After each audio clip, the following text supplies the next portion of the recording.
ఎప్పుడు ఏం చేస్తానో నాకే తెలీదు. ఇంకోసారి నేను నీటితో చూశాను, నరికి పోగులెట్టేస్తాను. రే పడితేరా. ఏయ్, ఆడి ప్రాణం నీ చేతిలోనే ఉంది. ఏయ్ పోనీరా.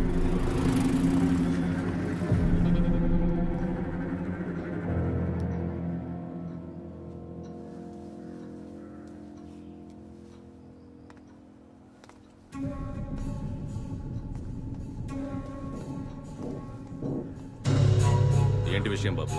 అన్నా, ఇది నా చెల్లెలు. నా చెల్లెల్ని నీ తమ్ముడు లవ్ చేస్తున్నానని టార్చర్ పెడుతున్నాడు. దానికి మీ తమ్ముడు నిజంగా నచ్చుంటే మీరే పెళ్లి చేసేయండి. బాగా టార్చర్ పెడుతున్నాడన్నా. వీడి వల్ల కాలేజ్ కూడా వెళ్ళలేకపోతున్నా. న్యాయంగా నేను పోలీసుల దగ్గరికే వెళ్ళి ఉండాలి, కానీ నాతో ఒక మాట కూడా ఎందుకు చెప్పలేదని నన్ను మీరు అడగకూడదు కదా, అందుకే వచ్చాను. బాబు, పాపం తీసుకుని మీరు ఇంటికి వెళ్ళండి. ఆ యాదవ్కి నేను బుద్ధి చెప్తాను. వాడికి ఆల్రెడీ 2 సార్లు బుద్ధి చెప్పాను.